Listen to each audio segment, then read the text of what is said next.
Bonjour à toutes et à tous, je suis vraiment ravi de vous retrouver. Merci d'être fidèles à nos échappées belles. Cette semaine, je vous emmène en Irlande, cette terre de caractère, aux coutumes bien vivantes.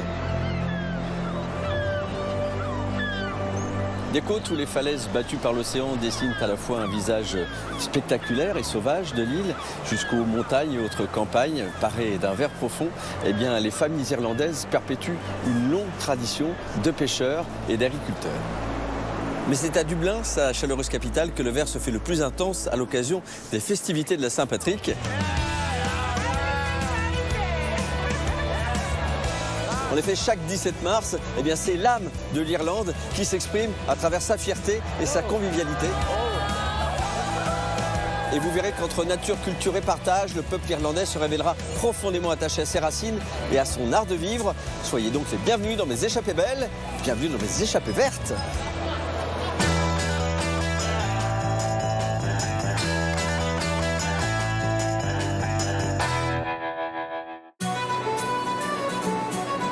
En Irlande, on voit la vie en vert. Ma couleur préférée, c'est le vert. Des paysages grandioses, jusque dans le moindre détail. Ici, la nature impose sa couleur. C'est magnifique, on dirait un décor de film. Jérôme joue le jeu Oh, magnifique. et même lui se met au vert. Ah bah voilà. Qu'est-ce que je peux porter de mieux? C'est fait pour moi. Ici, la fête n'est jamais loin. L'endroit est plein de touristes et tout le monde vient célébrer la Saint-Patrick. Oh, c'est Saint-Patrick. Ah, dis donc, il est bien conservé hein, pour quelqu'un qui a vécu au IVe siècle. Dans les pubs comme dans les rues, la musique rassemble. Il suffit de fermer les yeux, on entend cette musique, on est transporté en Irlande immédiatement. L'Irlande est une terre de légende, C'est incroyable que ce soit encore sur pied tout ça. où les histoires se transmettent On le doit probablement au côté borné de papa, disant « Nous ne changerons rien et où les ancêtres ne sont jamais bien loin. Ce sont des familles qui se rassemblent à nouveau. Ils se battaient de leur vivant et maintenant ils sont réconciliés. Quitte même à nous faire frissonner. Dans la rudesse de ces paysages de caractère, Regarde par ici, le petit lac. J'arrive même pas à monter. Oh, la chaleur des Irlandais reste authentique. ».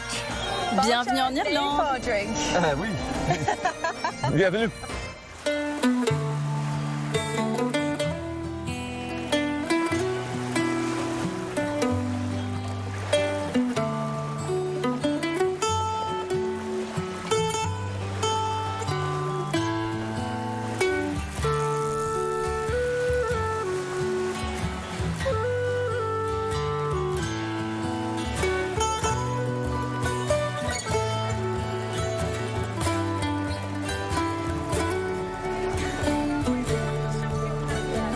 Je vais prendre un café au lait, s'il te plaît.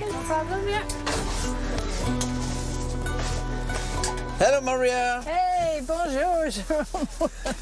Comment vas-tu? Enchanté. Ah, quel beau sourire. Welcome. Ça oui. Bienvenue C'est en sûr que sous Irlande. un soleil comme ça. Bonjour, enchanté. Bonjour. Voici Anya. J'adore votre petite cabine là, votre food truck. Magnifique.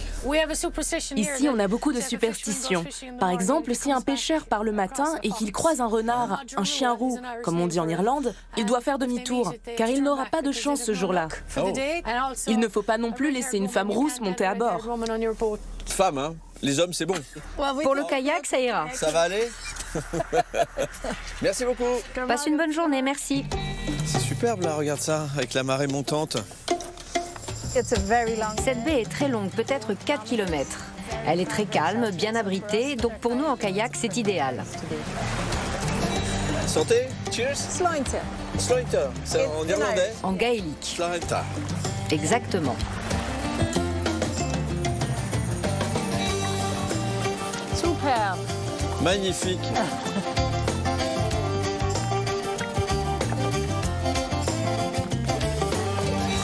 On a la baie pour nous.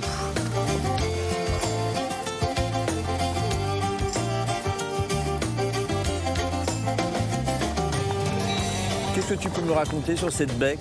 Castlehaven Bay. La baie de Castlehaven a connu beaucoup d'histoires. Une bataille très importante a eu lieu en 1601 contre les Britanniques, comme tu peux l'imaginer. Malheureusement, les Britanniques ont gagné et notre mode de vie gaélique s'est arrêté à cette époque. Ok. À partir de là, on a été de plus en plus dominé et gouverné par la Grande-Bretagne. Finalement, on a regagné notre liberté, mais ça a pris beaucoup de temps. Alors Jérôme, là on va accoster sur cette plage Ok. pour regarder les algues de plus près. On pourra en ramasser un peu pour le déjeuner. Très bien. Elle s'appelle Ladies Beach. Ladies Beach.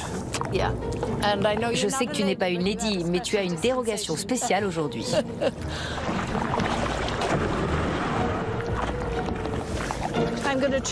Je vais te traiter comme une dame et m'assurer que tu ne te mouilles pas. Formidable. Pourquoi elle s'appelle comme ça, cette plage? Le village en face, Casteldonsend, était très aisé, plein de notables. D'accord.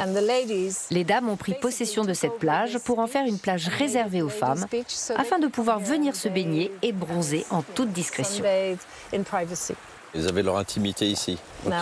Oh, je me dis qu'il y avait peut-être un ou deux messieurs, moins galants là-haut. Oui, avec des jumelles. Toutes les algues sont comestibles. Nous en avons plus de 600 différentes ici. On a la pepper dulse, surnommée la truffe de la mer. Il y en a juste là. On ne récolte que le dernier tiers de la plante, pas plus. C'est donc durable.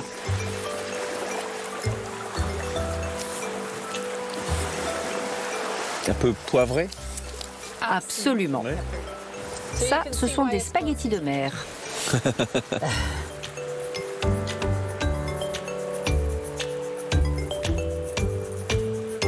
Magnifique couleur.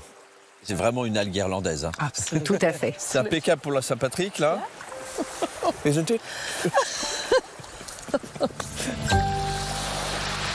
Depuis quand tu t'intéresses aux algues?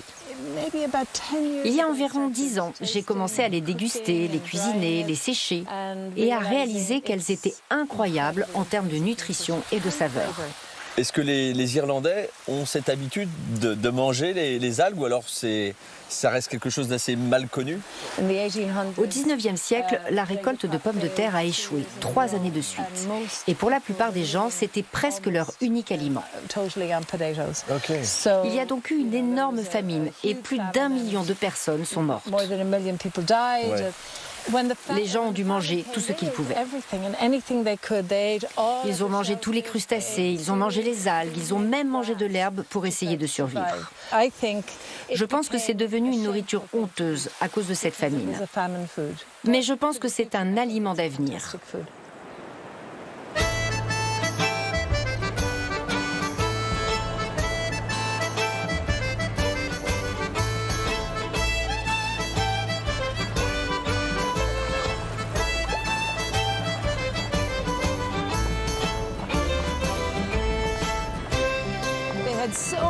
Il y a tellement de recoins où l'on peut se cacher que c'était un endroit très prisé des pirates. Ah ouais. Ah, c'est qu'il y a un passage ici. Ah, c'est pas mal. Les pirates laissaient leurs navires dans la baie. 2 lanternes allumées et posées dans ces trous montraient le chemin et donnaient le signal d'approcher. Ils déchargeaient la cargaison sur des barques et la montaient par ces marches vraiment étroites. Tu peux voir qu'elles ont été taillées directement dans la roche. Est-ce que tu sais jusqu'à quelle période de l'histoire cette petite cachette a été opérationnelle? Oh, c'était principalement au XVIIe siècle.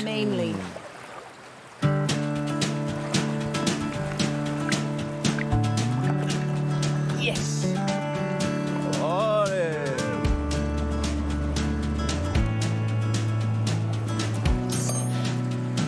Ce beau plateau là, magnifique.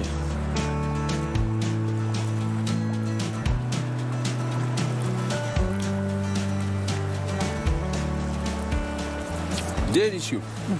Ah, la marinade, c'est vraiment Tu me donneras la recette et les épices? Bravo. Ça, je referai chez moi. Merci d'avoir préparé tout ça. Lorsque tu étais plus jeune, tu avais envie de travailler en pleine nature, de faire découvrir ton territoire. J'ai été institutrice pendant de nombreuses années. Et je pense que quand tu enseignes, tu es curieux. Tu as envie d'apprendre sur tout pour pouvoir le transmettre ensuite. Apprendre aux gens la beauté de la nature, comment nous devons vraiment la protéger et en prendre soin. Prendre soin de nous aussi, bien manger. Ce n'est pas une mauvaise vie. Tout est calme. C'était une excellente journée. Ouais. Je te remercie vraiment très sincèrement pour ce beau moment. C'est un très beau début de voyage pour moi.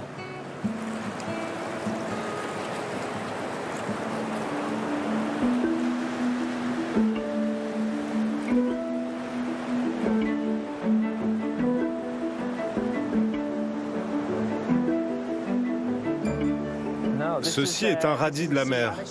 C'est un trésor caché que la plupart des gens ne connaissent pas. Je ne sais pas s'il y a 50 nuances de vert, mais il y a une belle variété. Et s'il y en a une dizaine ici, on trouvera facilement les 40 autres dans les parages. Et si l'Irlande se racontait par une seule couleur, le vert, représentant la rébellion pour l'indépendance, la foi catholique et la mythologie gaélique, le vert est la couleur nationale à l'image de ces paysages inspirant ceux qui y vivent. J.P. McMahon, chef étoilé de Galway, puise ici l'essence de sa cuisine.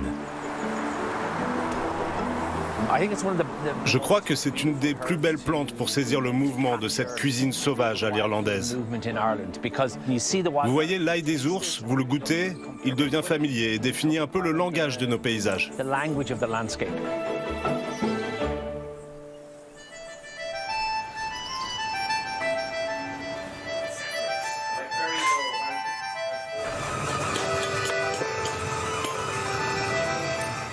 Notre philosophie est de capter nos paysages, à quoi ils ressemblent, ce que l'on y ressent et leur saveur, et d'essayer d'insuffler cela dans nos assiettes au restaurant, de manière très variée. Et comme vous le voyez aujourd'hui, nous avons une grande abondance de vert. On vient de débuter la saison de la verdure.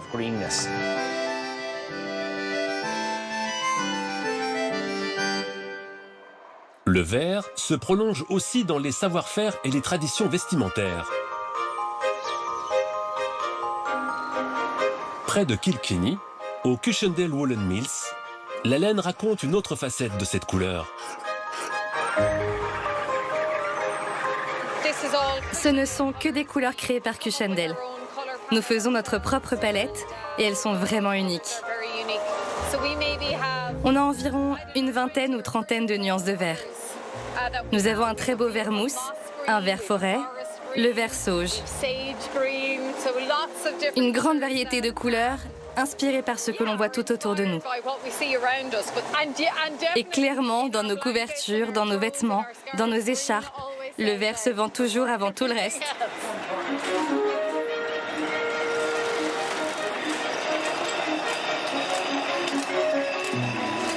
C'est un joli vert. Oui, il est beau. Au moins 6 générations se sont succédées dans cette fabrique. L'activité a débuté au XVIIIe siècle, alors que la laine était encore une grande source de richesse locale. Mon grand-père l'avait acheté en deuxième main vers 1928-1930. Donc la machine date sûrement du début du 20e ou même fin du 19e.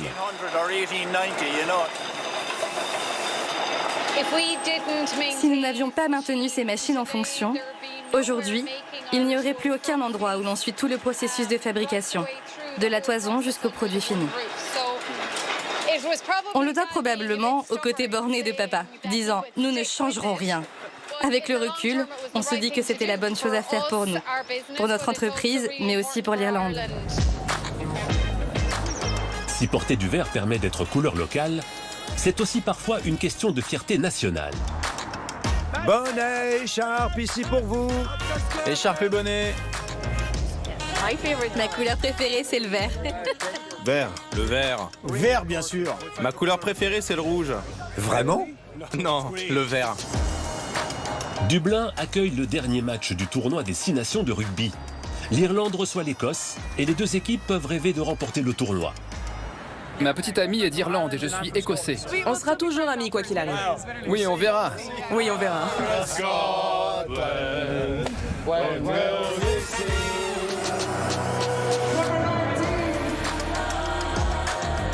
L'Irlande nourrit une vraie culture du maillot et de la couleur verte. Écharpes, déguisements, tribunes, le stade et les supporters sont tout en vert. Jusqu'au bout des ongles.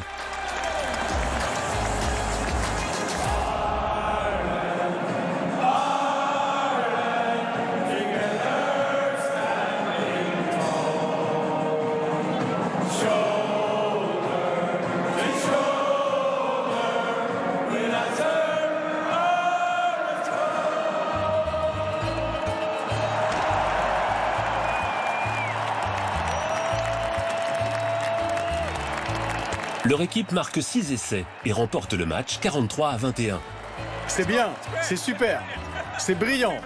Ça ne pourrait pas être mieux.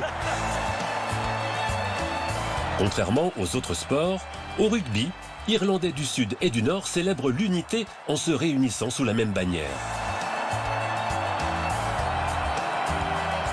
C'est incroyable de voir deux nations si proches l'une de l'autre et en même temps si divisées, mais qui peuvent se réunir autour d'un sport. Et on apprécie tous autant, on supporte une seule équipe et c'est absolument incroyable. Une seule couleur, on est tous en vert. Quoi qu'il arrive, on est vert. Le vert relie nature, culture et passion. Une immersion au cœur de l'âme irlandaise en 50 nuances de vert.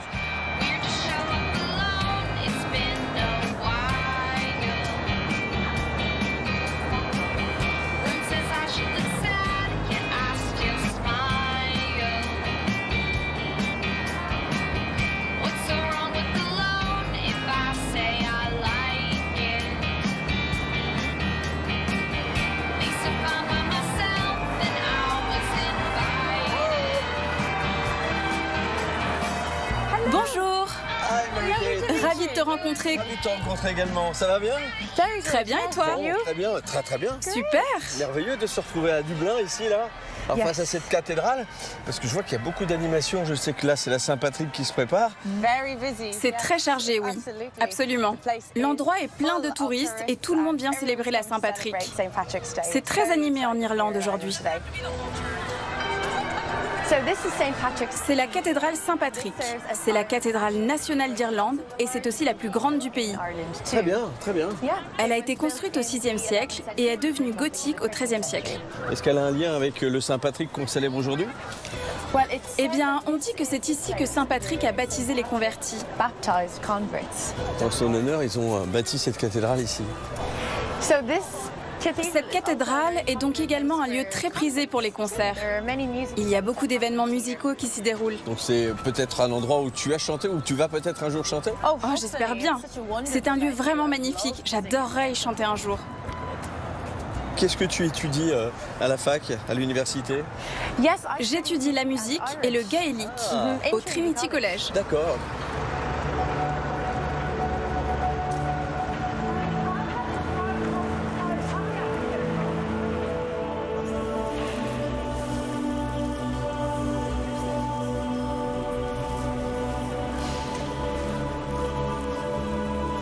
Et les vitraux sont sublimes. Hein.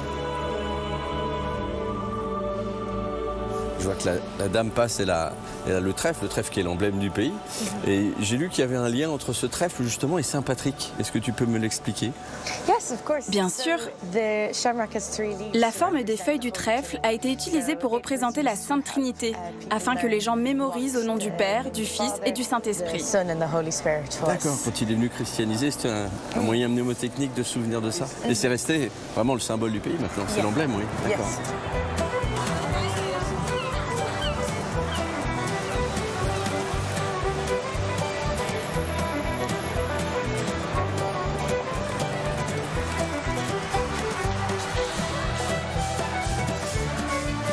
Il y en a déjà les décorations aux couleurs du drapeau irlandais.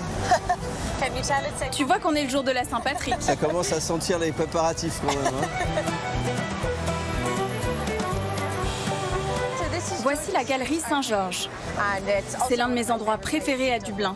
C'est là où j'ai fait mon piercing dans le nez. D'accord, mais je vais demander pour moi alors. Je donnerai une sur chaque.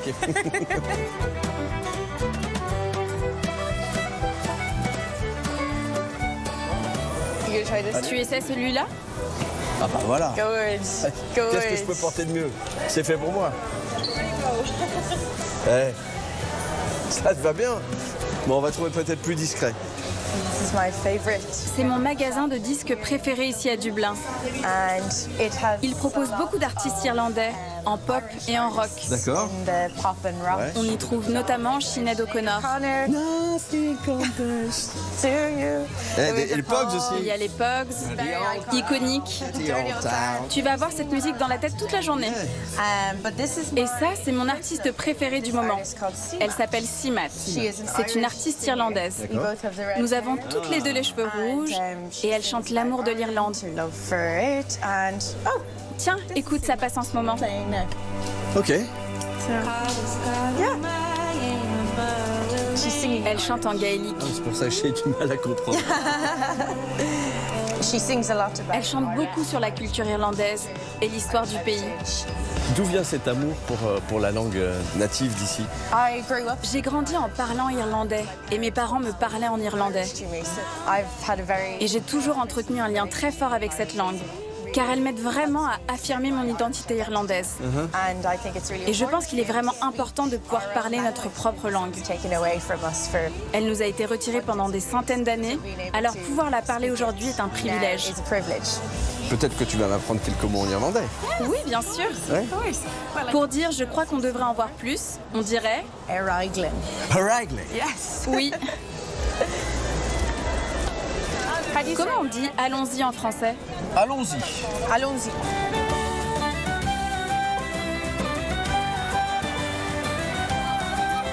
On sent que la Saint-Patrick est en train de poindre là, on voit la densité de la foule dans les rues qui commence à grandir. Et tu vas voir quand ça va se remplir tout à l'heure, mais tu verras ça plus tard.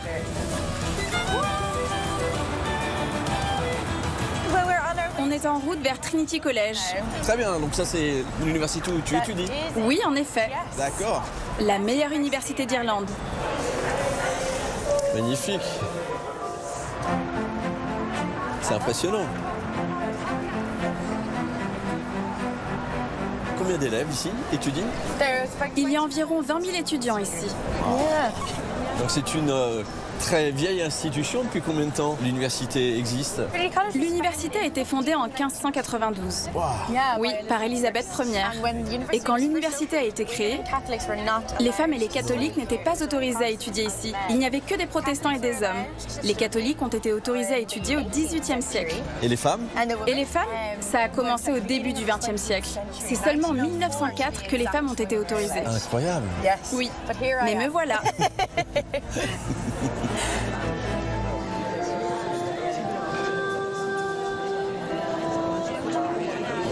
Wow.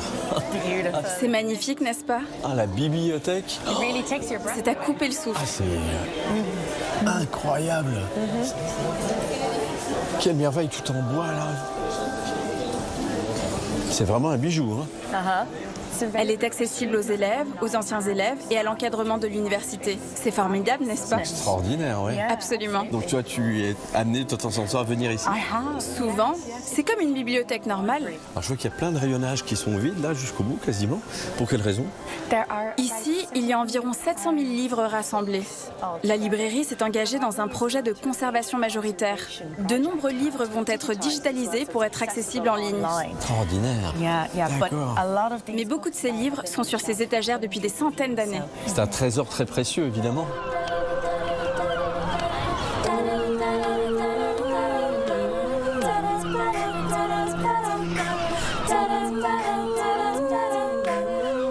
Ça groove ici, hein?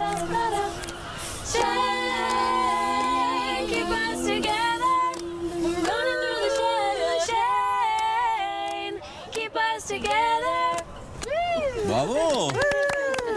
Hello! Salut les filles! Comment ça va? Alors présente-moi un petit peu tes camarades. Ce sont les Trinity Bells. B-E-L-L-E-S. Ah, comme échappée belle. Oui, exactement. Bien. Nous nous sommes rencontrés en 2013. Donc ça fait 13 ans maintenant qu'on chante ensemble. Très bien. Tu veux écouter une chanson? Avec grand plaisir.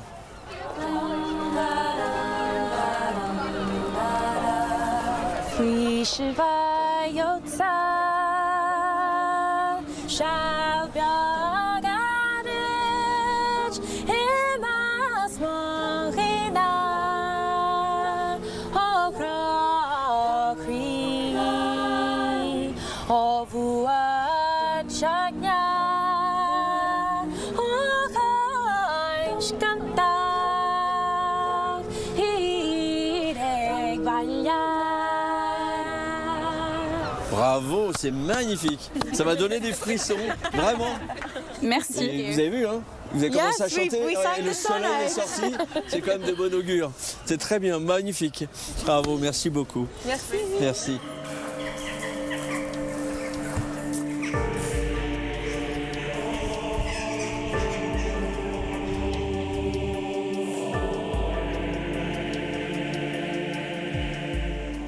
Mon Saint-Père, entends-moi, aide-moi et protège-moi. Amen. Au 5e siècle, à l'origine de la Saint-Patrick, un jeune Gallois capturé par des Irlandais est maintenu 6 années en esclavage. Il parvient à s'échapper mais revient sur l'île avec une mission en tête, évangéliser ce peuple païen. Il parcourt tout le pays et fonde des évêchés et des monastères.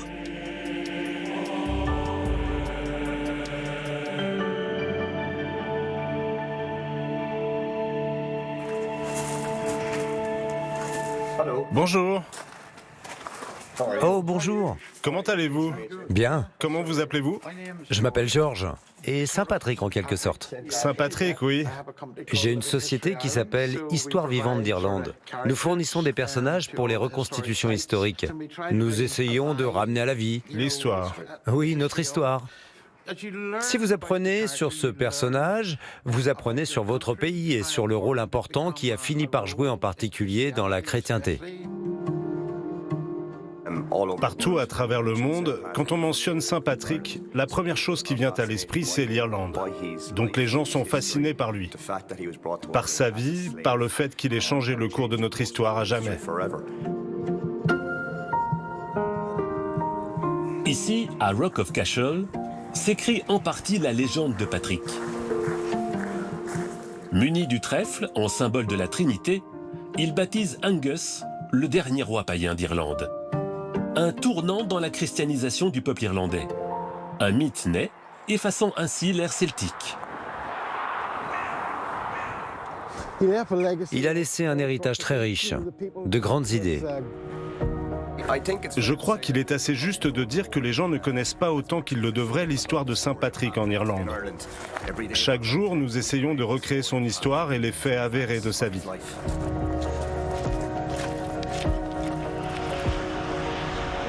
Partout à travers l'Irlande, la légende de Saint-Patrick est présente.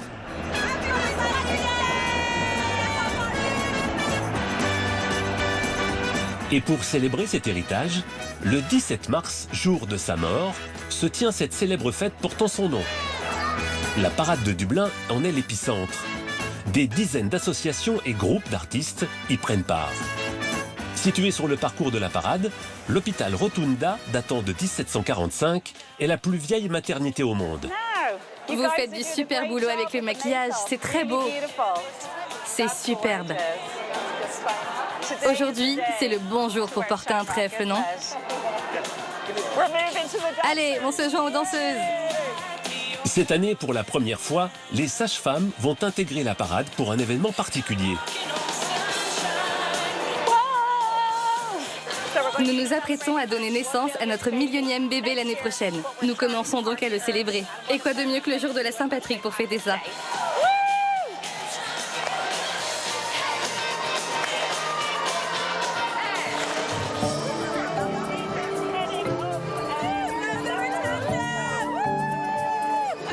Il est temps désormais de découvrir le char de Rotunda, construit dans le secret pendant des mois.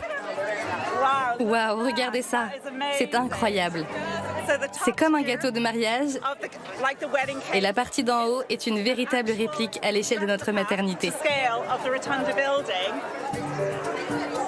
Normalement, on regarderait probablement la parade à la maison à la télé. On ne viendrait même pas en centre-ville de Dublin. Donc y participer, c'est une expérience que je ne m'attendais pas à vivre cette année. Sur les 3000 participants, certains ont nettement plus d'expérience. Tout le monde? Neil et la fanfare Clondalkin marchent en musique dans la parade depuis 20 ans.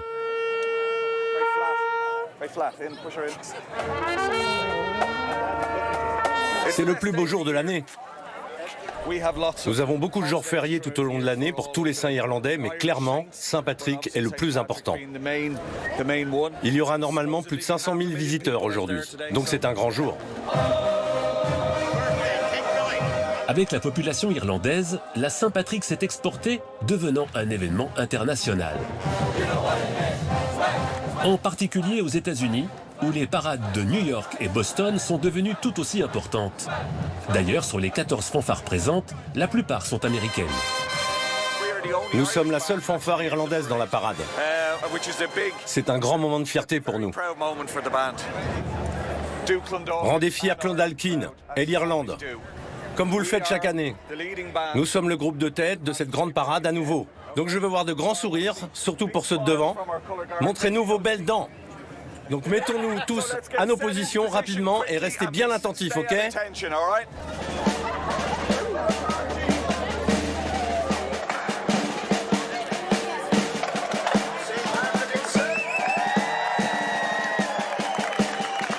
Nous sommes juste après Saint-Patrick. Il semble être en train de chauffer la foule et après ce sera notre tour.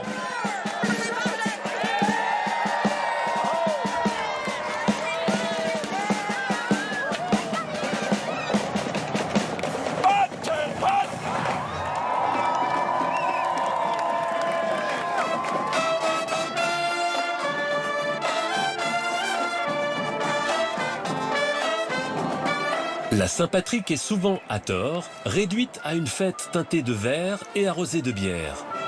Elle a pourtant de fortes racines historiques, où s'exprime un imaginaire fantastique.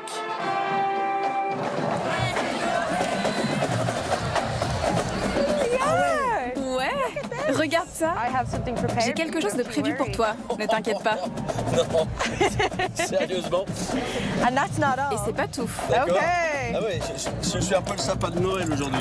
Bon, j'espère qu'elle soit à ma vue. Hein. Oh, magnifique. C'est vrai. Bah, je vois la vie différemment, je vois la vie en vert cette fois-ci. Oh, c'est Saint-Patrick. Ah, c'est Saint-Patrick. Lui-même. Il est bien conservé hein, pour quelqu'un qui a vécu au IVe siècle. Saint-Patrick. Depuis quand date cette festivité de la Saint-Patrick? Saint-Patrick est donc le saint patron de l'Irlande. Et cette fête a d'abord été célébrée sous la forme d'un défilé religieux, non pas en Irlande, mais à Boston, au XVIIIe siècle. Ah oui? Exactement. Le premier défilé à Dublin a eu lieu en 1902. C'était une grande fête organisée par les personnes qui avaient émigré d'Irlande vers l'Amérique pour célébrer la culture irlandaise. C'est la fête nationale, c'est le moment de célébration et de réunion, de communion de tout le peuple irlandais. Absolument. La Saint-Patrick est une journée placée sous le signe de l'unité, de la fête et de la communauté.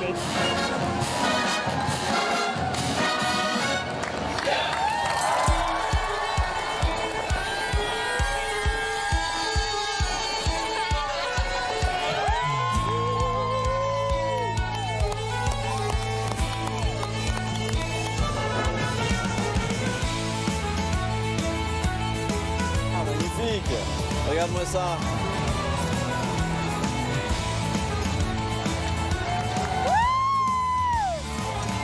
Ah, et les acrobates dans les arbres aussi. Il y a des beaux costumes, hein.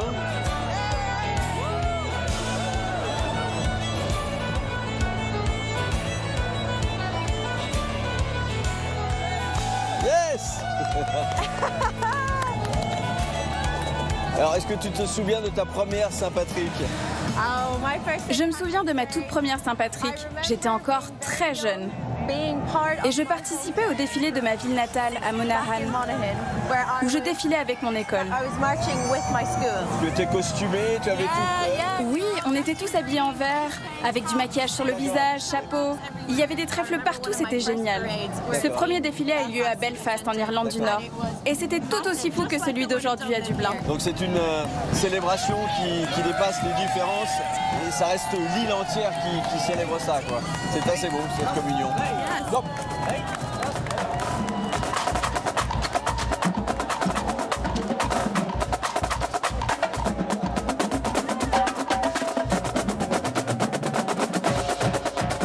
Ah oui, un petit, oui, s'il vous plaît. Merci bien.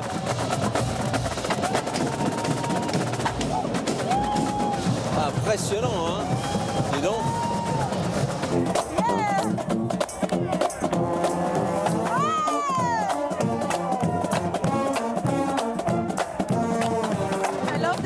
J'adore les tambours. Ça groove bien, dis donc, ça joue bien. Hein? Est-ce que c'est la reine de la parade? Oui, c'est la reine. La communauté gay défile au milieu de toutes les corporations. Je trouve ça vraiment chouette. Beaucoup de tolérance.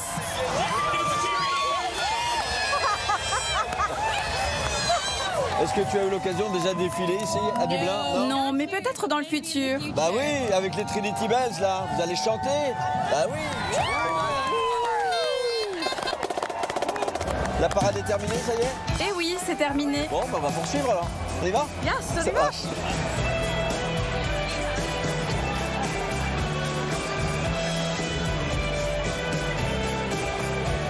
Il y a eu beaucoup de monde là pour assister à la parade aujourd'hui. Hein. On estime qu'il y a plus de 500 000 personnes ici dans la ville. Ah ouais? C'est presque la population de Dublin. Ah d'accord. Ah, c'est impressionnant. Ok. Happy St. Patrick's! Woohoo! Hello, sir.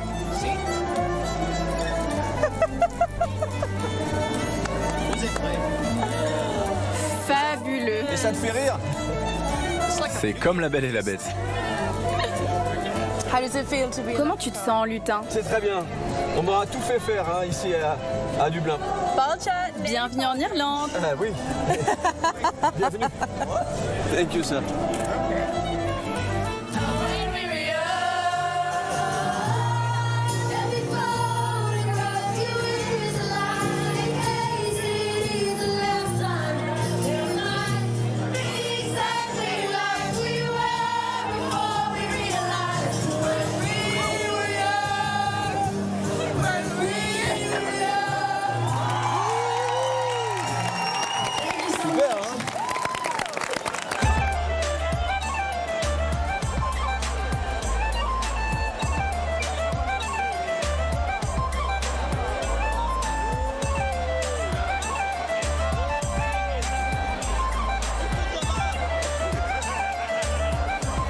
Faut apprendre à nager dans la foule maintenant.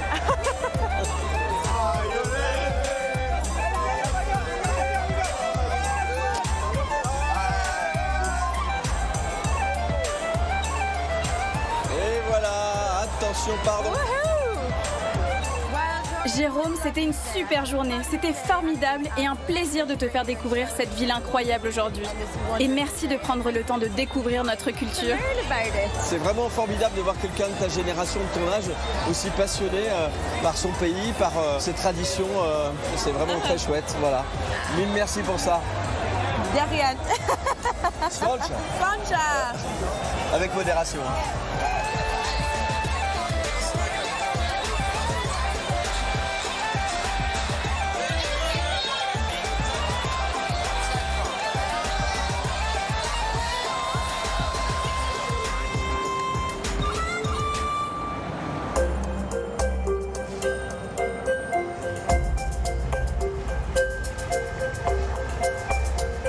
La mer est bien agitée aujourd'hui, Pat.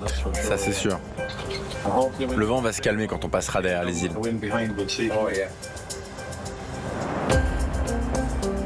À À l'ouest de l'Irlande, le lac Corrib borde les monts du Connemara. Un vieux dicton dit qu'on a une île par jour de l'année. Et en fait, il y en a réellement 377. Et elles ont chacune leur nom gaélique. Inishagoil, l'île des étrangers. Et l'étranger, c'est Saint Patrick, parce qu'il venait du pays de Galles, et il avait été banni ici par les druides païens dans les années 450. Anthony, comme le capitaine Patrick, est un enfant du lac. Il fouille depuis des années les lieux des légendes irlandaises. Nous nous rendons sur cette île aujourd'hui. Elle est connue pour des preuves d'activité paranormale et des phénomènes surnaturels. Il y a des indices sur la présence de druides ici.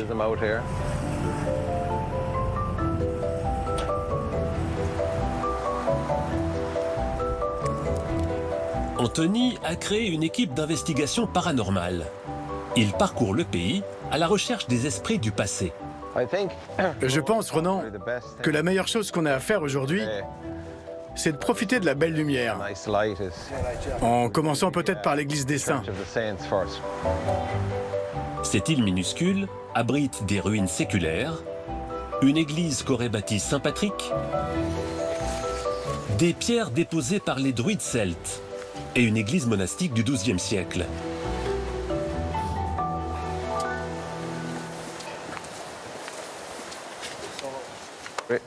Ici, dans ce que l'on nomme le Temple des Saints, nous allons utiliser des technologies modernes pour scanner le mur où se situe l'autel et voir si on peut capter des énergies. On saisira peut-être même l'image d'un ancien druide. C'est OK? On a un signal bleu d'énergie sur le laser GS2 et ça clignote au centre. Ça veut dire qu'il saisit quelque chose. Je peux peut-être avoir quelque chose avec le SLS. Oui, marche un peu autour. Tu peux scanner toute la zone, calmement et doucement.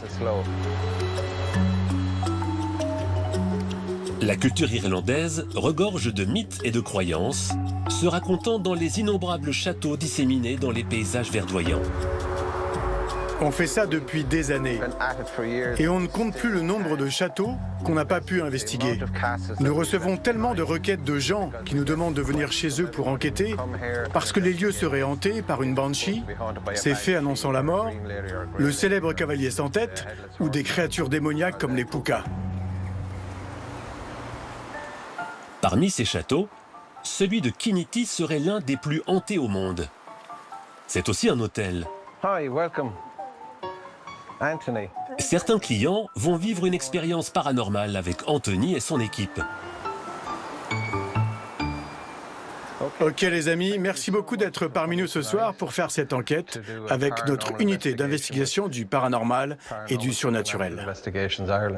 Ce soir, nous allons investiguer le château de Kinity et la chambre de Géraldine, connue pour abriter le fantôme de Jennifer.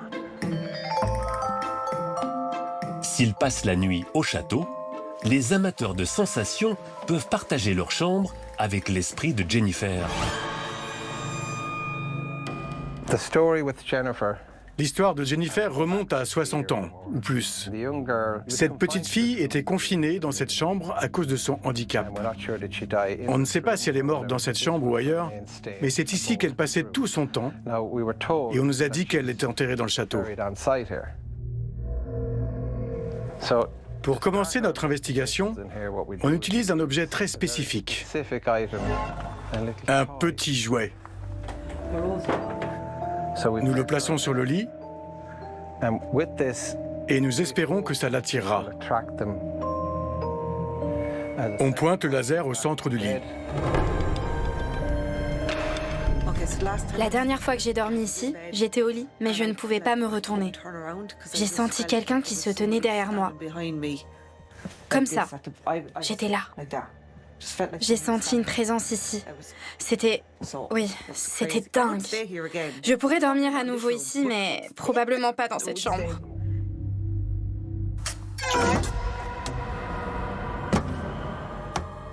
On n'a jamais ressenti de mauvaises intentions dans cette chambre avec Jennifer. C'est gentiment hanté. C'est une présence positive.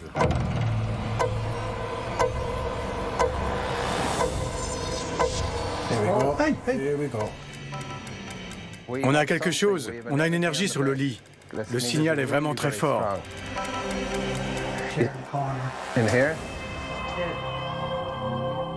C'est probablement Jennifer. Eh bien, c'est plutôt pas mal. On a saisi pas mal d'énergie ici pour cette nuit. Nous allons aller dans une autre partie du château maintenant. Adepte ou pas de la communication avec les esprits, ces châteaux mystiques convoquent l'imaginaire chez chacun des visiteurs.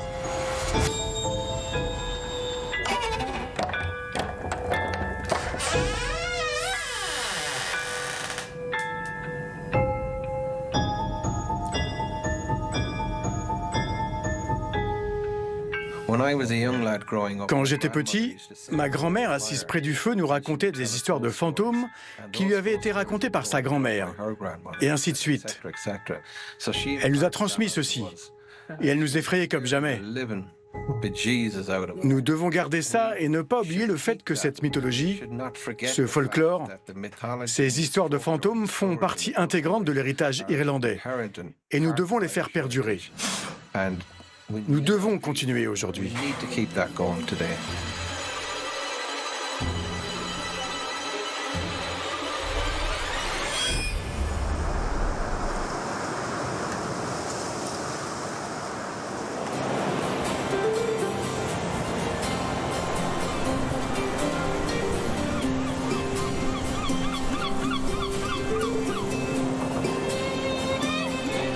Jérôme! Oh! Wesh mon pote! Wesh mon pote! On dit plus ça en France, c'est fini. Ça va Max? Bon, content de te voir et merci de m'avoir donné rendez-vous dans un endroit aussi beau. Ah, c'est superbe, avec ce dolmen posé là. Le dolmen incroyable, il a 4000 ans. Alors, on va pêcher, tu m'as dit. Je sais pas s'il s'appelle pêcher, mais on va ramasser des coquillages. Ouais, ça s'appelle la pêche à pied. Ok, la pêche à pied. La pêche à pied, ouais. Eh bien, il faut y aller parce qu'en anglais on dit « le temps et la marée n'attendent personne ». Bah oui. Tu me comprends. Très bien. Cool.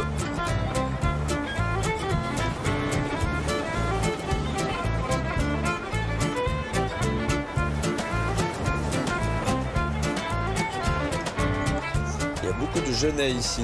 Genêts, c'est quoi? C'est les fleurs jaunes. Ah, ces fleurs? Ouais, exactement. Ça vient mettre des petits points de lumière un peu dans le paysage. Tu aimes, depuis quel âge, te nourrir de la nature en fait? Probablement dès l'âge de 8 ans. Ah oui. J'ai grandi en Angleterre, mais chaque été, on allait en Italie, dans le Piémont, voir de la famille. D'accord, dans le nord. C'est là que j'ai commencé à suivre discrètement les éleveurs qui faisaient la transhumance. Arrivés sur place, ils faisaient leur fromage et se nourrissaient de ce qu'offrait la nature. Ils devenaient la montagne. J'ai gardé ce contact en moi. Toujours s'engager avec la nature. Par exemple, aller chercher les coquillages comme aujourd'hui est une autre façon de me rendre compte à quel point je peux ressentir cette connexion extrêmement puissante et ce sentiment d'appartenance à un lieu qui nous est offert, en devenant le paysage à travers son alimentation. D'accord. Se fondre dans le paysage, pas mettre d'intermédiaire entre ce que te donne la nature et toi.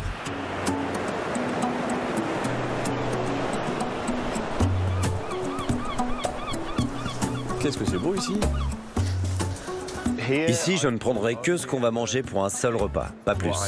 Et si je peux récolter des coquillages, c'est parce que j'ai une autorisation du Conseil des pêches en eau intérieure. Sinon, c'est interdit.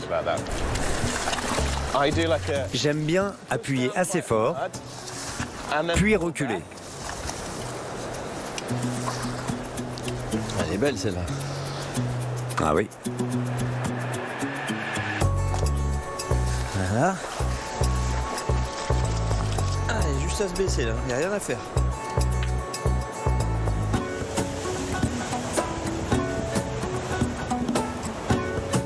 Mon papa aimait venir pêcher à pied comme ça. Donc on allait ramasser les coquillages, on allait ramasser des huîtres, des crabes. Le goûter sur place, ça apporte une dimension un peu plus importante qui n'est pas que gustative, elle est vraiment sensorielle au sens total. Et ça, j'aime vraiment beaucoup ce moment-là en fait. Il ne s'agit pas de manger beaucoup de nourriture sauvage tout le temps. En fait, nous sommes dans une position où, si nous le faisons un peu, ça fait te sentir plus vivant, je pense.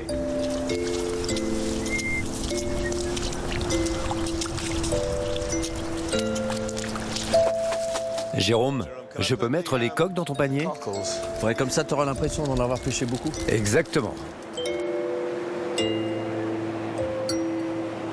Il y a vraiment beaucoup et on peut prendre les plus grands parce que ça donne aux plus petits un peu d'espace pour agrandir un peu.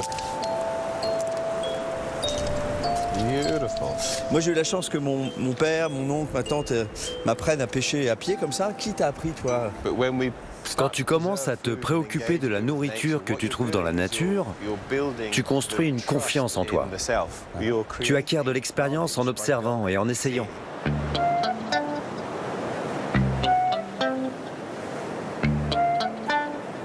Quand tu mets du sel, les gens disent « Ah oui, c'est parce qu'ils peuvent sentir la marée monter », alors ils repartent. Hop là!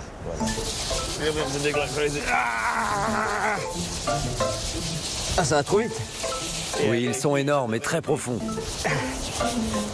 Waouh! On va le laver. Il y a beaucoup de viande là-dedans. C'est une grosse palourde. Parce que si on fait un peu trop de bruit, ils comprennent. Oups là! Bonsoir! Ils sont toujours trop petits. Ah oui? Ouais. Ça c'est bien. Ça, c'est une bonne taille, oui, en effet. Ça, c'est bien, ça, c'est bien. Ah ouais? Tu vois l'autre? Ah bah oui, carrément. Allez, on remet le. Remets le petit, là. Hop là. La place est prête. Bon voyage. Bon, c'est une bonne pêche, hein, je crois qu'on peut le dire quand même. Tout à fait. Bravo, hein. Oui.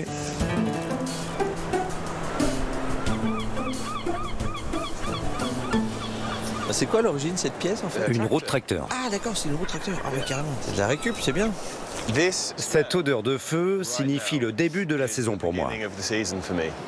Souvent, j'emmène des petits groupes de gens. On prépare un repas et on dort sous la tente.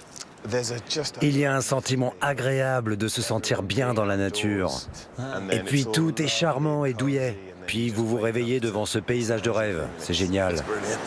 Il y a une faculté d'émerveillement qui est fabuleuse, tu vois. Comme lorsqu'on est enfant, on s'émerveille de plein de choses. Et tu as gardé ça, en fait, je trouve. Je pense que tu as complètement raison, c'est ça. Mon travail, c'est devenu ça. C'est pas forcément d'enseigner ces techniques, c'est de rallumer un peu le feu du merveille, qu'il est partout.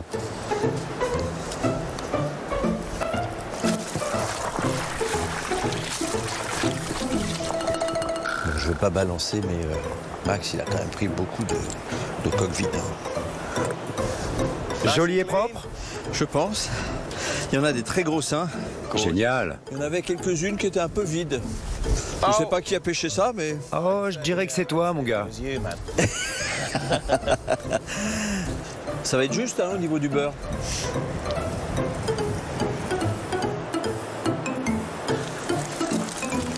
Les coquillages commencent à s'ouvrir, là. C'est absolument génial, ce lieu-là. On est au bout de la pointe sud de l'Irlande et on a l'impression de vivre un peu de manière sauvage, quoi. Moi, j'aime les tremper, manger et jeter comme ça. Délicieux. Oh là là là là. Que c'est bon.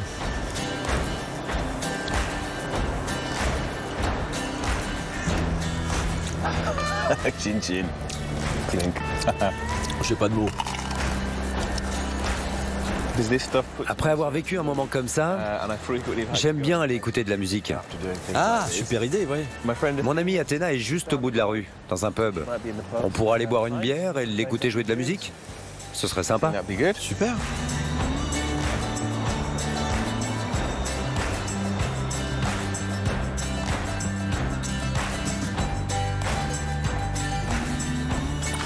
C'est plus simple que je te tienne la porte. Hello. Bienvenue chez Rosie's. Thank you. C'est ton ami qu'on entend jouer là. Hello. Bonjour, comment vas-tu? I'm fine. C'est un endroit où vous avez l'habitude de vous retrouver pour jouer? Tous les pubs. on essaye de faire. Mais ça fait des milliers de pubs en Irlande, alors oui. on a beaucoup de travail à faire. On y va? Allons-y.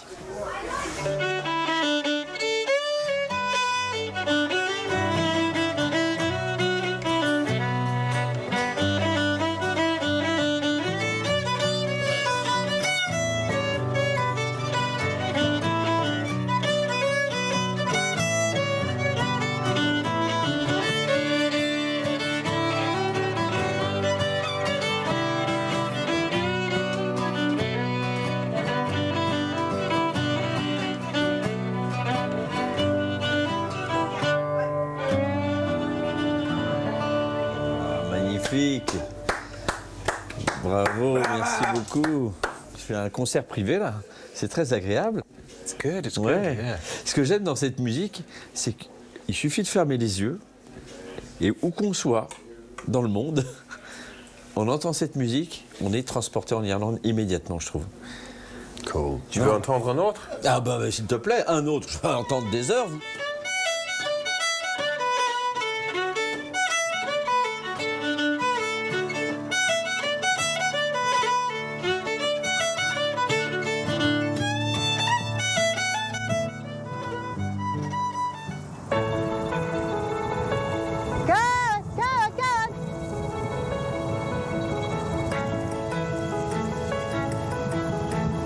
Je dois descendre pour aller chercher l'autre en bas. Quelle autre image pour la vie sauvage en Irlande que celle du Connemara. Ici, on rencontrera un animal incontournable de ces paysages, le poney. Il n'y a plus vraiment de réels poneys sauvages dans la nature. Ce qui s'en rapproche le plus, c'est ce que l'on voit ici dans les parcs, où ils ont ces vastes espaces pour pâturer chaque jour. C'est une zone parfaite pour développer leur musculature, parce qu'ils doivent monter les collines et descendre sur un terrain accidenté.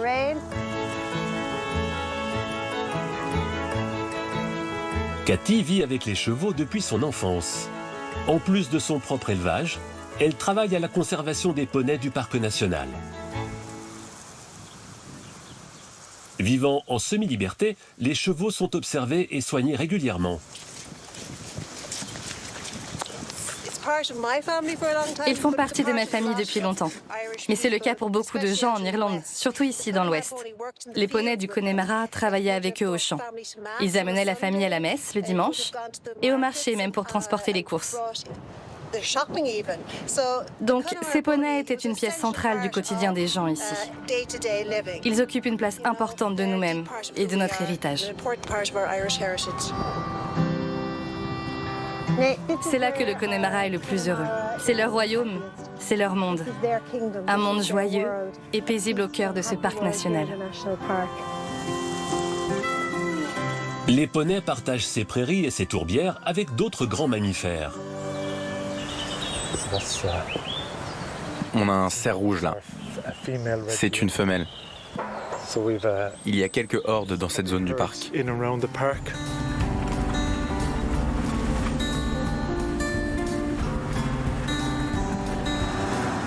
Eamon a grandi dans un village du Connemara. Il parcourt régulièrement les 2300 hectares pour gérer la biodiversité du parc. Pendant longtemps, les cerfs rouges n'étaient plus si nombreux dans ces tourbières. Au contraire, l'espèce était elle-même en danger. En Irlande, nous avons une espèce native de cerf. C'est le cerf rouge. Dans le Connemara, il a été chassé jusqu'à l'extinction dans cette zone.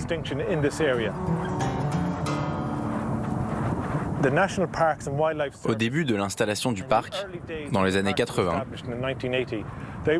on a réintroduit l'espèce avec l'idée de la préserver.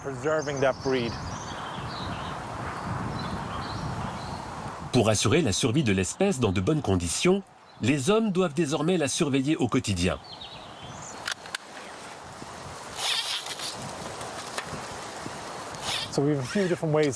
Il y a différentes manières d'estimer la population des cerfs. avec les appareils photo et en parcourant le parc comme je le fais pour collecter des données numériquement. Mais surtout, je vérifie s'ils ne mangent pas trop sur une zone et s'il y a trop de cerfs dans certains bois pour que l'on puisse les gérer. Ce qu'on a remarqué, c'est qu'à cause de l'absence de prédateurs pour le cerf, leur population augmente sans arrêt.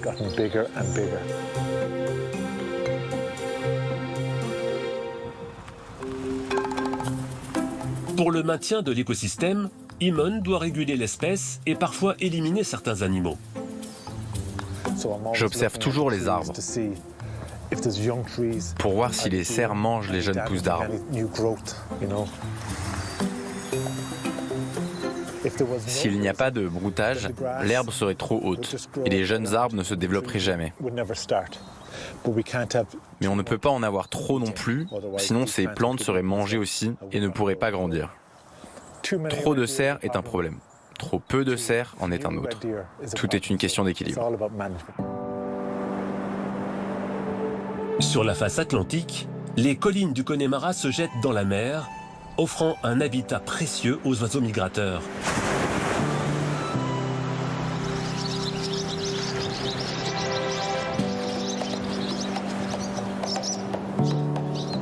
Auparavant, les oiseaux étaient disséminés à travers de multiples îles.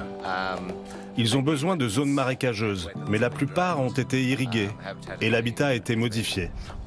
Ça ne convenait plus aux oiseaux qui ont dû fuir vers l'ouest. Leur population est toujours assez basse, mais on fait de notre mieux pour les protéger. À commencer par les protéger contre les nuisances humaines.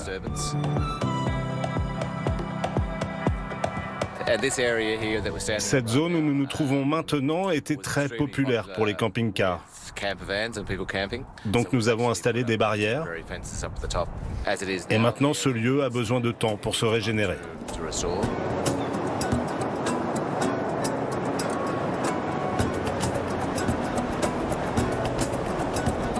Les poussins ont tendance à s'installer dans la zone humide de l'autre côté.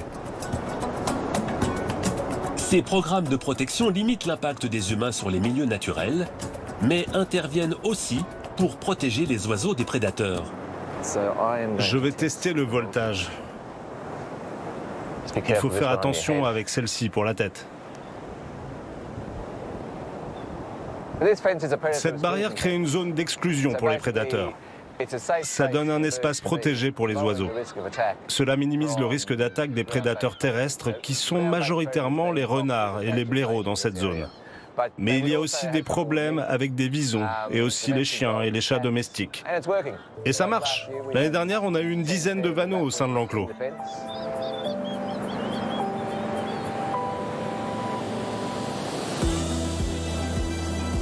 Réparant ses erreurs, l'homme prend désormais soin de la faune du Connemara, symbole d'une nature sauvage à préserver.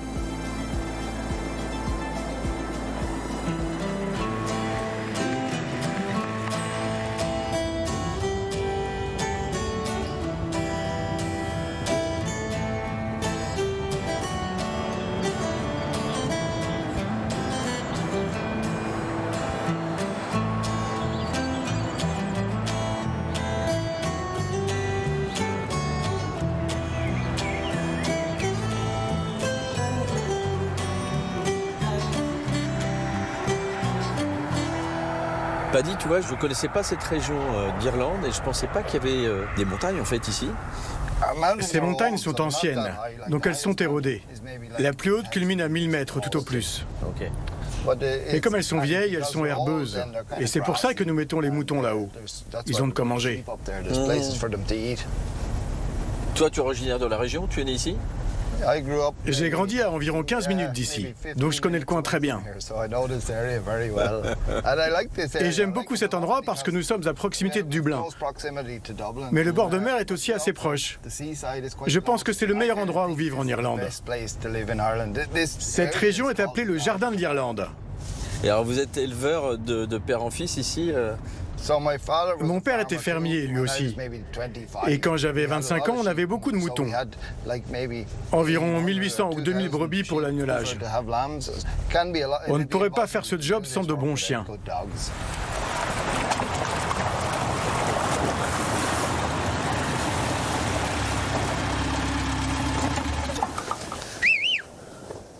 Ah, salut toi.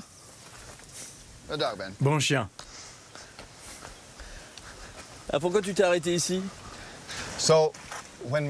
Quand nous commençons à rassembler nos moutons à cette époque de l'année pour l'agnolage, on commence par le bas de la montagne. Parce que certains moutons se cachent dans les rochers.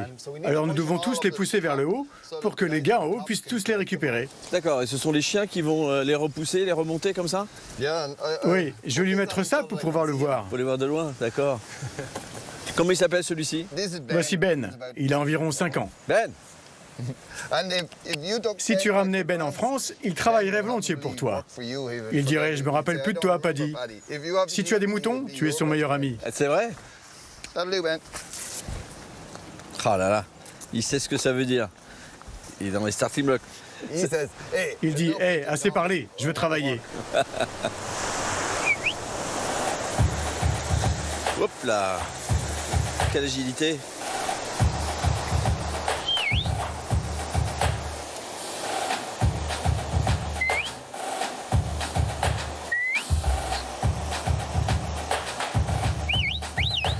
Ah, ça y est. Elle l'a vu maintenant. Ouais, la brebis remonte, ouais. Là, là, là. Tu le vois aller à gauche? Maintenant, je le stoppe. Ok. Il faut que ce soit l'idée de la brebis de monter la montagne, car c'est très dur à grimper. Alors on la laisse contrôler la vitesse et si elle s'arrête, on lui accorde une petite pause avant de relancer le chien. C'est très escarpé ici. Je ne veux pas qu'il court trop vite, car les moutons s'épuiseraient ou ils redescendraient la montagne en courant. Ouais, bien sûr, ça peut être dangereux en effet. Ça veut dire couche-toi. Parfois, il y a différentes pressions. Je mets mes doigts dans les oreilles. Ça signifie tu dois t'arrêter. C'est plus autoritaire.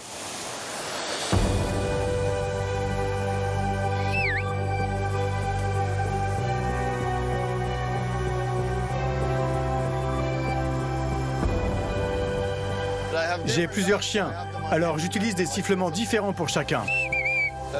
Ça, c'est à gauche pour un autre chien, par exemple. Et donc Ben doit ignorer cette demande.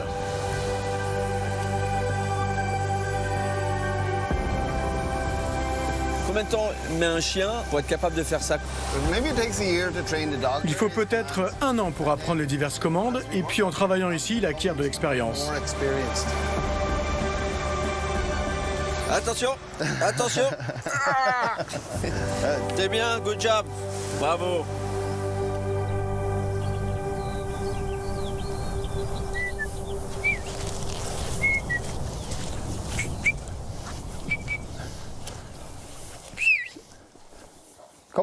À gauche.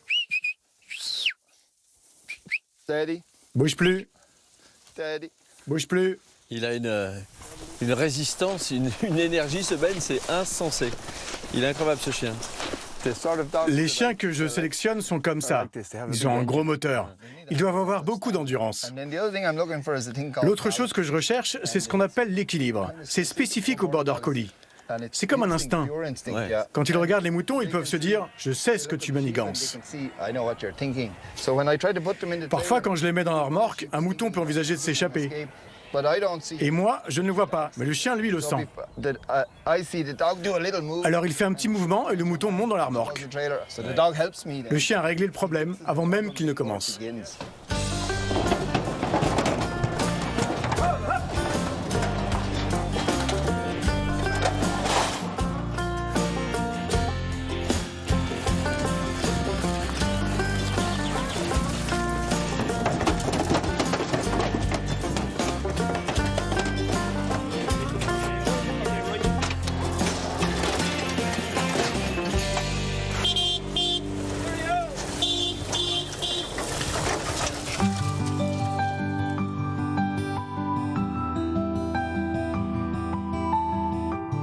Ce sont des vraies peluches en dehors du boulot. Ta passion pour les chiens, est-ce que ça t'a appris aussi quelque chose sur toi? Quand j'ai débuté les compétitions de chiens de berger, je n'étais pas quelqu'un de très sûr de moi. C'était agréable de voir que j'obtenais de très bons résultats. En peu de temps, je me suis retrouvé dans l'équipe nationale de chiens de berger. Et certains de mes chiens ont fini au niveau international. Les chiens m'ont beaucoup apporté. Et ils m'ont donné cette confiance et cette estime de soi. Je leur dois énormément. Car en plus de tout le travail qu'ils font, ils m'ont permis de réaliser que j'étais doué pour quelque chose. C'est gratifiant. Thank you. Merci pour cette super journée. Dans ce décor qui est absolument incroyable. C'est une vraie belle découverte. Hein, t'es d'accord avec moi, toi?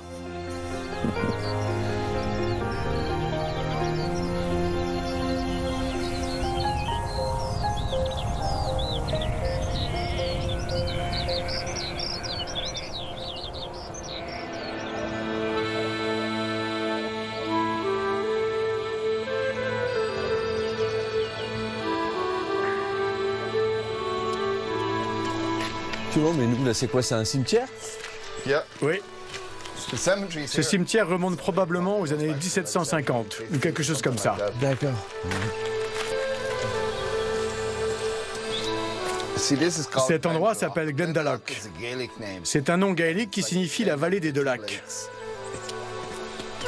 C'est magnifique, on dirait un décor de film, hein, avec cette petite gelée matinale. Ce sont les ruines d'une église? Ce sont les ruines de l'une des 7 églises. Vers l'an 600, il y avait 7 églises dans cette petite vallée parce qu'il y avait un monastère. Saint Kevin est arrivé environ 100 ans après Saint Patrick et il a fondé ce monastère. Les 7 églises ne sont plus que des ruines aujourd'hui, mais celle-ci était la cathédrale, l'église principale.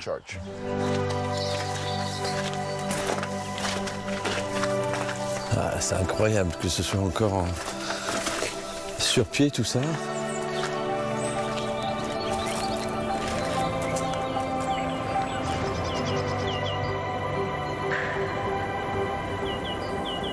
J'adore la vieille pierre et le vieil anglais. Par exemple, ils ne disent pas « il est mort », mais il s'en est allé. Ah oui, J'aime cette façon d'écrire. Dans quelques années, ce seront nos noms qui seront gravés sur la pierre. Absolument. Et quelqu'un comme nous se demandera « qui est ce gars ?» Personne ne s'en souviendra.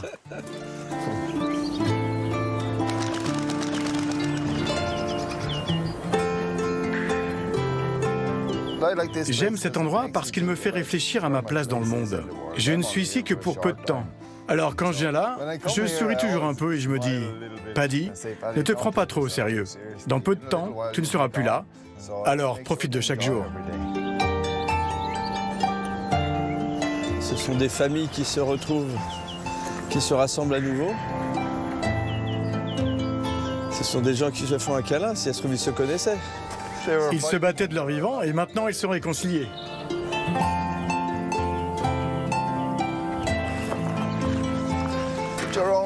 Jérôme, tu vois ces croix ici? C'est Saint Patrick qui a apporté le christianisme en Irlande. Mais avant cela, nous étions païens. Nous adorions le soleil ou d'autres choses. C'est ce que représente le cercle sur la croix, le soleil. Et la croix par-dessus symbolise le christianisme. Cela marque simplement le passage du paganisme au christianisme. Ce qui est très appréciable avec toi, c'est que tu aimes raconter en fait les choses, tu aimes raconter ce que tu vis, tu aimes raconter ton territoire. Et je te remercie pour ce partage et pour cet enthousiasme que tu as à faire partager tout ça. C'était un vrai plaisir. Thank you.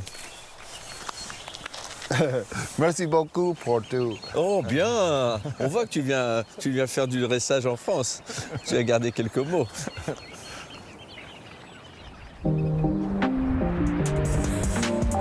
Qu'il pleuve, qu'il neige ou qu'il vente, Orla vient plusieurs fois par semaine à son entraînement. Elle pratique un sport local, une tradition gaélique, le camogie. Un jeu de balle se jouant en équipe et avec une crosse. Ça, c'est ce qu'on appelle un hurl fabriqué en bois de frêne. C'est comme notre meilleur ami pendant le match. Nous en utilisons en moyenne 3 ou 4 dans notre vie. Donc quand on en casse un, cela nous brise le cœur. Ce hurl donne son nom au hurling, la version masculine de ce jeu dont les règles sont presque identiques. Si la balle arrive en l'air, vous pouvez l'attraper. Et ensuite, vous pouvez soit la frapper avec votre hurl, ou vous pouvez la passer à votre coéquipière. Vous n'avez pas le droit de jouer une balle comme ça au sol. Vous ne pouvez pas faire ça. Il faut soulever la balle pour en prendre possession et ensuite la frapper comme ça. 2 équipes de 15 joueuses sur un grand terrain encadré de 2 buts. L'objectif est de marquer 3 points en envoyant la balle dans le filet ou 1 point en transformant entre les 2 poteaux. Considéré comme le jeu de terrain le plus rapide au monde du fait de la vitesse de la balle, ce sport demande une condition physique affûtée. C'est très dur, c'est très compliqué de savoir maîtriser la balle. Pour vraiment être à l'aise dans ce sport, il faut commencer vraiment très jeune. La plupart des filles et moi aussi, on a commencé à jouer à l'âge de 4 ou 5 ans. Cela nous prend beaucoup de temps, beaucoup d'efforts. On donne beaucoup de notre énergie parce que nous aimons ça.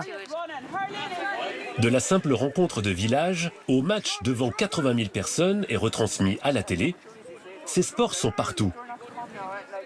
C'est presque comme une religion parmi les familles en Irlande, surtout le dimanche. Si on ne joue pas, on regarde un match à la télé ou on va au stade pour assister à une rencontre.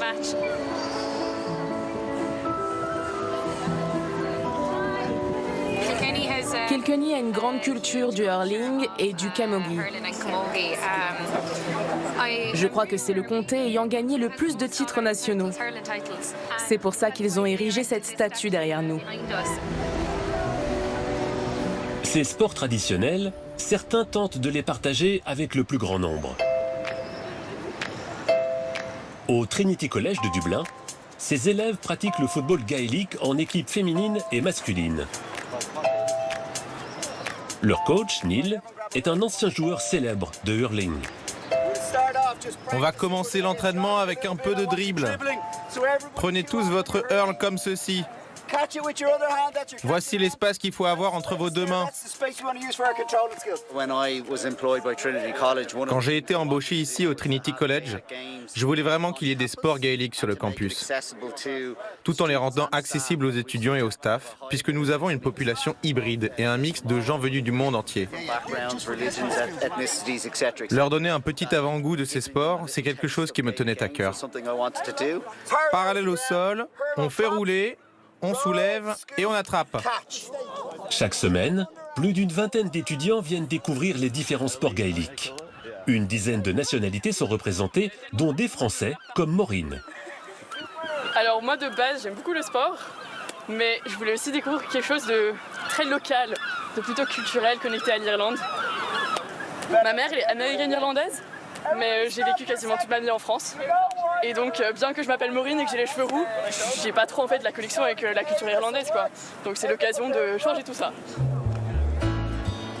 Aujourd'hui, le campus du Trinity College est une véritable vitrine pour tous les visiteurs de passage.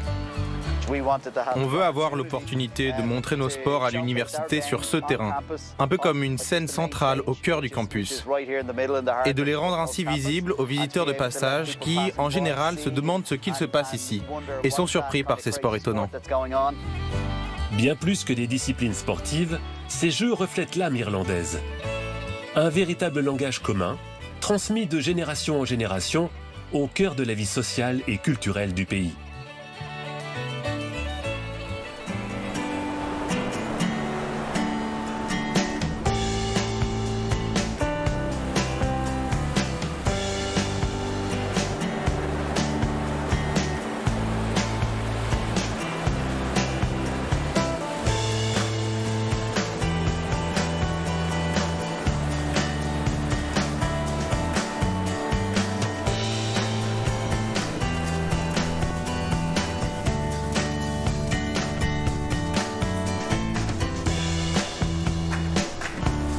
Morning.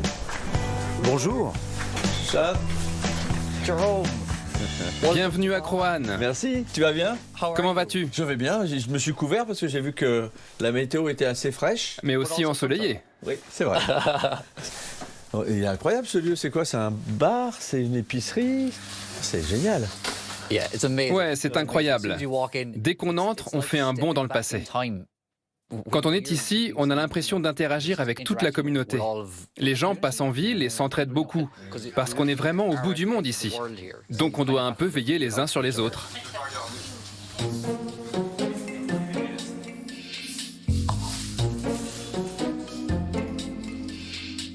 Il y a de tout. Il y a la guitare, les croquettes pour chiens. On passe sur le vin, les couches, les photos de famille, la machine à écrire d'il y a un siècle. C'est très étonnant. Chaque objet a une histoire importante, c'est incroyable. Tu vois, c'est un endroit qui me plaît beaucoup, moi. Il y a une âme, il y a quelque chose on sent qu'il s'est passé plein de choses ici. Et c'est une super étape avant de partir en randonnée. C'est une très bonne idée. On va peut-être se prendre des petites bricoles à grignoter, là. Tiens, regarde ça, c'est bien, ça.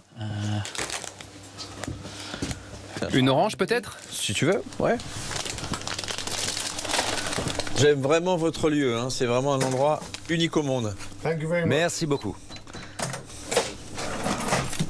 Thank you. Au revoir, Frank. Have a good day. Au revoir. Je suis garé là.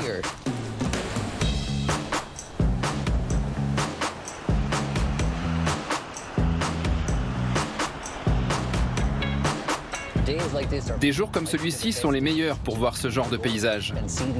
Il y aura du vent là-bas, mais rien qu'à voir les vagues, tout prend vie. Et tu vois ici, tout pousse de travers à cause des vents du sud-ouest, parce que ça souffle constamment. Et ce côté sauvage est ancré chez les gens.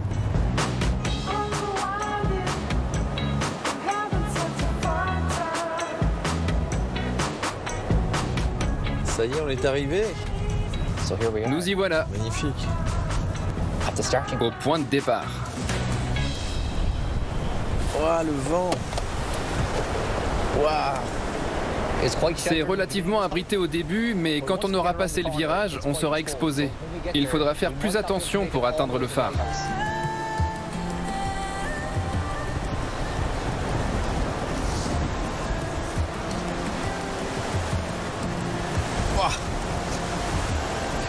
Ça va, Jérôme? Oui, ça va. Ça nous confronte un peu aux éléments, là.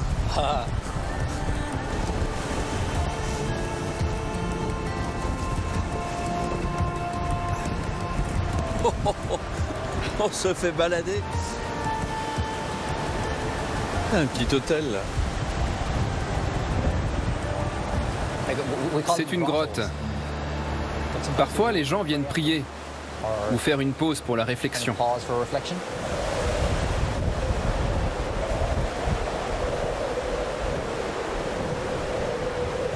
Il y a une chanson en France qui est très connue, qui parle du Connemara. Et le début de la chanson commence par un vent comme ça. Juste ça. Un de mes amis français est venu ici un jour. Et c'est la première chose qu'il m'a dite. La chanson, la chanson. Ah oui, c'est sûr. Terre brûlée au vent des landes de pierre, autour des lacs, c'est pour les vivants, un peu d'enfer, le Connemara, la la la la la.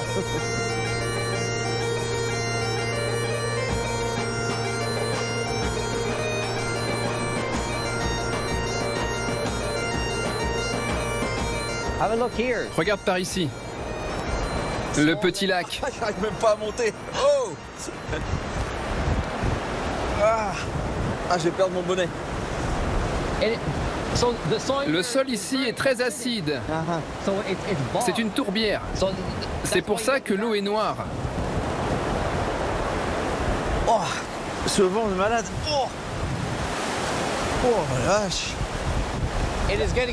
Ça se déchaîne là.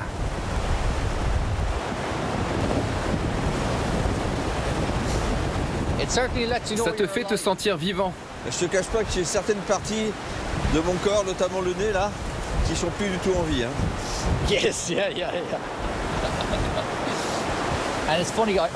C'est drôle, je me dis souvent qu'aujourd'hui on apprécie ces paysages et ces conditions. Mais j'imagine qu'à l'époque, ceux qui travaillaient la terre et construisaient ces murs de pierre, ils n'avaient sûrement pas le temps de se dire « Oh, c'est ravissant !» Tu vois? Ces herbes hautes là, blondes, qui dansent avec le vent là, un peu comme nous d'ailleurs. Ah, c'est sublime. Ça stimule l'imagination. On voit comment les gens inventent des personnages sur les rochers, des théories. C'est pour ça que tu as choisi ce métier?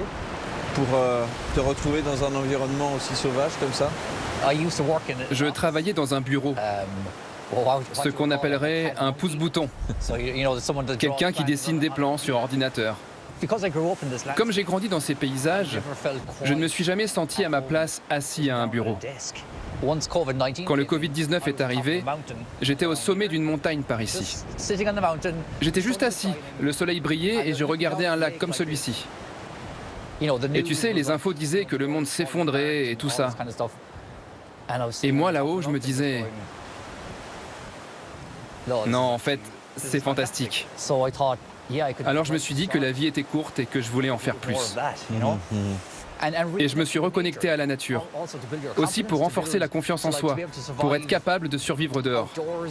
Juste des choses qu'on a toujours su et un peu oubliées.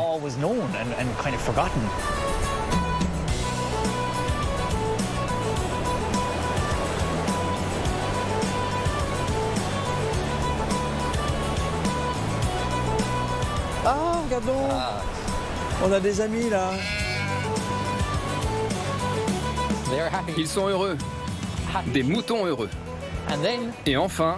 Ah, le phare, génial!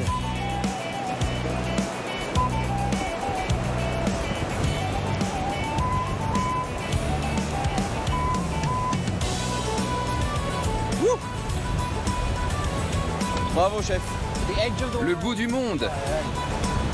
Quel décor incroyable!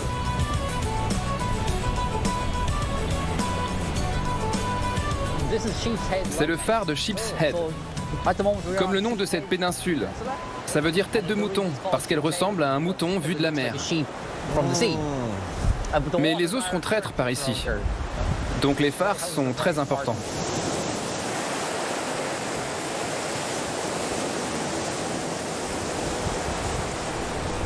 Ah là, c'est vraiment un très chouette endroit où tu m'as emmené là.